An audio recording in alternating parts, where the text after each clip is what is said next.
bertemu lagi dengan saya Yuli Kurniansyah dengan NIM 23650012.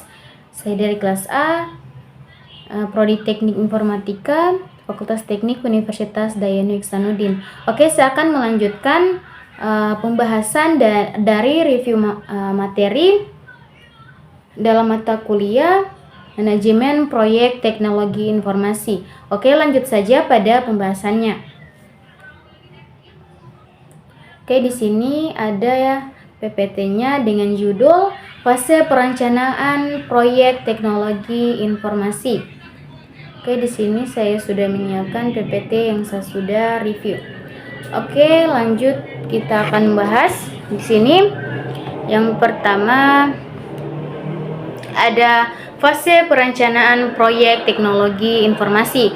Pada presentasi ini saya akan membahas mengenai fase perencanaan proyek teknologi informasi, di mana ini akan membahas bagaimana proses ini sangat penting untuk keberhasilan proyek dan memberikan panduan bagi para mahasiswa dan profesional di bidang manajemen proyek teknologi informasi. Oke, lanjut. Pengertian perencanaan. Nah, menurut AB pada tahun 2001 dalam Oval Hanif 2009, perencanaan adalah susunan sistematik mengenai langkah-langkah yang akan dilakukan di masa depan dengan mempertimbangkan potensi, faktor eksternal, dan pihak-pihak yang berkepentingan untuk mencapai tujuan tertentu. Kemudian poin selanjutnya itu ada proses pengambilan keputusan, di mana perencanaan juga diartikan sebagai proses pengambilan keputusan yang didasari fakta mengenai kegiatan-kegiatan yang harus dilaksanakan untuk mencapai tujuan yang diharapkan. Oke, lanjut ke poin berikutnya, yaitu pentingnya proses perencanaan proyek. Di sini ada 4 poin. Yang pertama, penentuan cakupan, kedua, jadwal waktu, ketiga, sumber daya, dan yang keempat yaitu keberhasilan proyek. Nah, poin yang pertama yaitu penentuan cakupan, di mana perencanaan membantu menentukan cakupan proyek termasuk kebutuhan, persyaratan, dan target yang dicapai. Kemudian poin kedua yaitu jadwal waktu, di mana untuk jadwal waktu ini akan menentukan jadwal waktu pelaksanaan proyek mulai dari permulaan hingga penyelesaian. Kemudian poin ketiga yaitu ada sumber daya. Nah, di mana sumber daya ini dia akan menentukan sumber daya yang diperlukan termasuk tenaga kerja, alat, dan dana. Kemudian poin keempat, keberhasilan proyek, di mana perencanaan yang matang merupakan dasar kuat untuk keberhasilan proyek. Oke, kita lanjut ke poin berikutnya, yaitu ada fase perencanaan proyek teknologi informasi. Fungsi perencanaan proyek, yang pertama, sarana komunikasi bagi seluruh pihak terkait. Yang kedua, merupakan dasar dalam pengalokasian sumber daya. Yang ketiga yaitu merupakan tolak ukur di dalam pengendalian. Nah, adapun poinnya yaitu merencanakan proyek, yang kedua mempersiapkan proyek, dan yang ketiga mendefinisikan rincian proyek. Oke, lanjut slide berikutnya, di mana masih dalam poin fase perencanaan proyek teknologi informasi, di mana di sini poin tahap perencanaan proyek, di mana di sini ada urutan kerja, jadwal kegiatan, ramalan performasi, penyelesaian proyek. Urutan kerja. Nah, untuk seluruh urutan dan deskripsi pekerjaan yang perlu dilakukan untuk mencapai tujuan proyek itu adalah urutan kerja. Kemudian jadwal kegiatan, di mana jadwal kegiatan yaitu waktu pelaksanaan setiap aktivitas, batas selesai, dan milestone. Kemudian yang ketiga, ramalan performansi, penyelesaian proyek, di mana performansi yang diharapkan dalam penyelesaian proyek. Nah, tahap perencanaan ini dia ada 3 poin, yaitu penetapan tujuan, perencanaan organisasi, dan rencana anggaran dan sumber daya. Kemudian yang pertama itu penetapan tujuan, di mana dia akan menentukan pelaksanaan proyek yang diinginkan serta waktu, biaya, dan performansi yang ditargetkan. Yang kedua yaitu perencanaan organisasi proyek, di mana dia akan menentukan departemen, subkontraktor, dan manajer proyek. Kemudian yang ketiga yaitu rencana anggaran dan sumber daya, di mana jumlah anggaran dan sumber daya yang dibutuhkan. Kemudian di sini juga ada poin dia akan merencanakan proyek, yang kedua mempersiapkan proyek, kemudian mendefinisikan rincian proyek. Oke, lanjut ke slide berikutnya, masih dalam fase perencanaan proyek. Sama tadi, poin yang pertama itu merencanakan proyek, dua mempersiapkan proyek, dan ketiga yaitu mendefinisikan rincian proyek. Kemudian masuk ke poin di mana untuk poin ini dia akan merencanakan proyek. Yang pertama perencanaan strategi, kemudian yang kedua identifikasi subsistem, yang ketiga kendala proyek, dan prioritas proyek. Nah, kita akan membahas yang pertama itu perencanaan strategi. Nah, untuk perencanaan strategi dia akan menentukan strategi untuk meningkatkan aktivitas dan mencapai target proyek tersebut.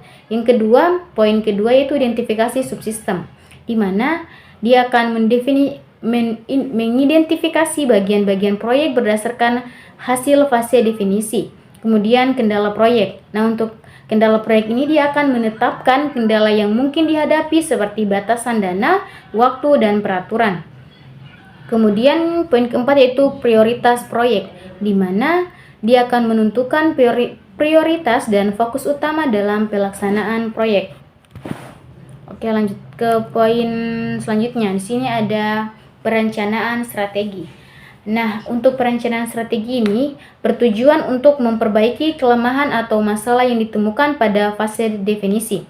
Misalnya, jika fase definisi menemukan kebutuhan yang belum terpenuhi, perencanaan strategi akan fokus untuk mencari solusi yang tepat untuk memenuhi kebutuhan tersebut. Kemudian B yaitu mengidentifikasi subproyek, di mana dia akan mengidentifikasi subproyek yang merupakan langkah penting untuk menentukan lingkup proyek secara detail. Nah, untuk subproyek ini dia mendefinisikan berdasarkan hasil fase definisi, sehingga setiap bagian proyek memiliki cakupan yang jelas dan struktur. Ini seperti ini dia strukturnya, ada data acquisition, data processing, analisis data, dan data visualization. Oke, poin C, dia menetapkan kendala proyek. Nah, untuk poin ini ada poin kecilnya itu batasan dana, batasan waktu, umur ekonomis proyek, keempat struktur organisasi, dan kelima peraturan perusahaan. Nah, batasan dana. Batasan dana ini dia akan menetapkan jumlah dana yang tersedia untuk proyek tersebut. Kemudian poin kedua batasan waktu. Dia akan menetapkan jangka waktu penyelesaian proyek. Yang ketiga umur ekonomis proyek, di mana dia akan menetapkan waktu operasional proyek yang optimal. Kemudian poin keempat yaitu struktur organisasi, di mana memahami hierarki dan pembagian tugas dalam tim proyek. Kemudian kelima yaitu peraturan perusahaan. Dia akan memastikan proyek sesuai dengan peraturan yang berlaku. Poin D yaitu menetapkan prioritas proyek. Yang satu meningkatkan keuntungan, kedua menghemat biaya, ketiga meningkatkan kelangsungan hidup sistem, keempat ketertarikan hubungan dengan subsistem lain, dan kelima yaitu kebutuhan mendesak.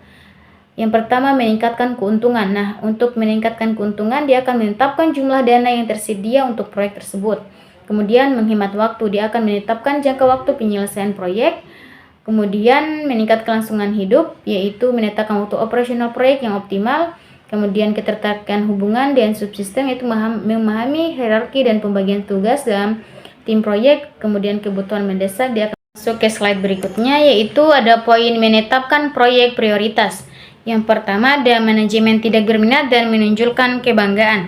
Yang pertama yaitu manajemen tidak berminat. Nah, di mana untuk manajemen tidak berminat ini berarti para pemimpin atau manajer tersebut dalam suatu organisasi atau proyek tidak menunjukkan antusiasme dedikasi atau komitmen yang cukup terhadap pekerja atau tujuan yang sedang dijalankan.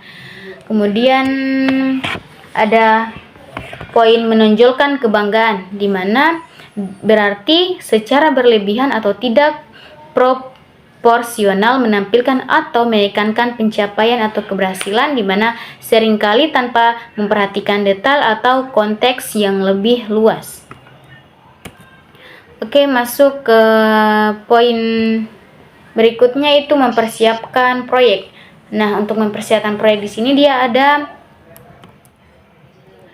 3 cara persiapan proyek. Yang pertama itu ada konsultan atau melalui tender, kedua personil perusahaan sendiri, dan yang ketiga yaitu gabungan konsultan. Yang pertama konsultan atau melalui tender, di mana perusahaan mencari jasa konsultan eksternal untuk mengerjakan bagian tertentu dari proyek mereka. Yang kedua, personel perusahaan sendiri, di mana perusahaan menggunakan karyawan internalnya sendiri untuk mengerjakan proyek tersebut. Yang ketiga yaitu gabungan konsultan, di mana dia akan memungkinkan perusahaan untuk memanfaatkan keahlian khusus dari konsultan eksternal sekaligus memanfaatkan sumber daya internal yang ada. Jadi untuk gabungan konsultan ini dia mencakup 2 cara, itu konsultan yaitu melalui tender dan personil perusahaan sendiri. Oke, lanjut ke slide berikutnya, yaitu dengan menggunakan jasa konsultan. Ada kelebihan dan kelemahan. Nah, untuk kelebihan dalam menggunakan jasa konsultan, yang pertama itu ada waktu penyelesaian yang lebih cepat dan kualitas lebih baik. Nah, untuk kelemahannya sendiri yaitu dia biaya lebih tinggi dan rahasia perusahaan terbuka. Kemudian yang kedua, jika menggunakan resource internal. Di sini dia ada memiliki kelebihan dan kelemahan.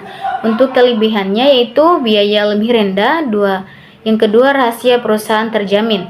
Untuk kelemahannya sendiri yaitu waktu penyelesaian lebih lambat dan hasilnya kurang berkualitas. Oke, jika menggunakan kombinasi jasa konsultan dan resource internal, di mana dia memiliki kelebihan dan kelemahan juga. Nah, untuk kelebihannya itu waktu penyelesaiannya lebih cepat dan hasilnya sangat berkualitas. Nah, untuk kelemahannya dia biayanya lebih tinggi dan rahasia perusahaan juga akan terbuka. Oke, poin selanjutnya itu mengumumkan proyek. Yang pertama, alasan pengembangan, kedua apa sasarannya, dan 3 dampak keuntungan pada pegawai. Oke, masuk ke slide berikutnya, itu mendefinisikan bagian-bagian proyek yang akan dikembangkan, yaitu 1. Melakukan studi kelayakan. Yang pertama, memahami lingkup proyek yang akan dibangun dan menentukan kebutuhan proyek yang akan dibangun. Oke, lanjut lagi ke menilai proyek kelayakan. Yang pertama itu kita harus yang pertama ada kelayakan teknik, kedua kelayakan hukum, ketiga kelayakan operasional, keempat kelayakan jadwal, dan kelima yaitu kelayakan ekonomi. Oke, untuk ada di sini penjelasan 5 kelayakan tersebut. Pertama itu poin pertama, kelayakan teknik. Nah, kata kunci utamanya itu apakah teknologi ini nantinya dapat diterapkan di sistem yang baru. Nah, halnya yaitu ketersediaan alat dan teknologi di pasar, ketersediaan tenaga ahli yang mengoperasikannya. Kemudian ada poin kedua, kelayakan hukum. Kata kuncinya itu apakah sistem yang akan dikembangkan tidak menyimpang dari hukum yang berlaku.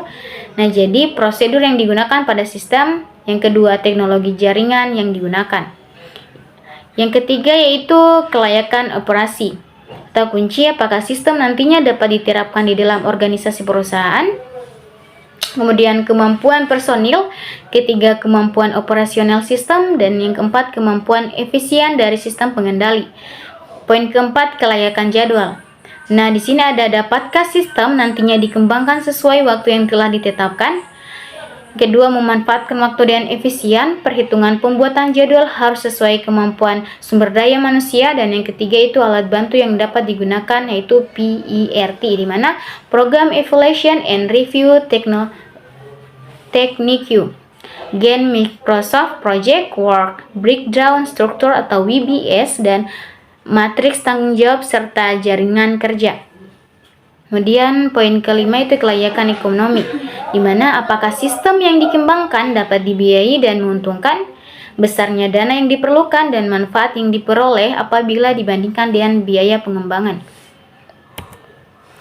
Di sini ada poin peralatan dan teknik dalam perencanaan manajemen proyek.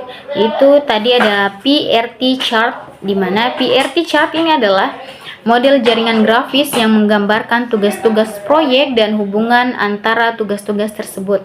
Kemudian ada Gantt chart, di mana untuk Gantt chart ini adalah bagan batang horizontal sederhana yang menggambarkan tugas-tugas proyek berdasarkan kalender. Oke, lanjut.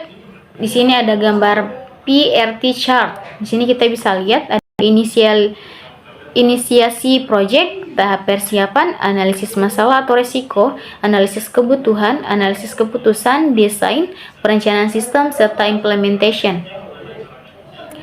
Oke, lanjut slide berikutnya. Di sini ada Gantt chart. Di sini ada gambarnya, di mana task name-nya yaitu preliminary investigation, yang kedua problem analysis, ketiga recruitment analysis, keempat decision analysis, kelima design, keenam construction, dan ketujuh yaitu implementation. Oke, ini gambar pada Microsoft Project PRT chart. Di sini kita bisa membuat project melalui PRT chart. Oke. Ini dia contoh WBS atau pendekatannya. Yang pertama ada software produk rilis pada 5.0, yaitu ada project management yang berupa planning, meetings, dan administration. Kemudian product requirements, di mana ada software, user documentation, dan training program materials. Kemudian ada detail design, di mana dia ada software, user documentation, dan training program material. Kemudian construct, di mana dia ada software, user documentation, dan yang ketiga training program materials. Yang keempat, poin terakhir itu integration and test, yaitu ada software, user documentation, dan training program materials. Oke, mungkin itu saja mengenai penjelasan materi fase perencanaan proyek teknologi informasi. Yang salah kata mohon dimaafkan. Akhiri video penjelasan untuk materi yang kedua mengenai fase perencanaan proyek teknologi informasi. Bila ada salah kata mohon dimaafkan. Bila taufiq wal hidayah. Assalamualaikum warahmatullahi wabarakatuh. Sampai jumpa di video selanjutnya. Itu penjelasan pada materi yang ketiga.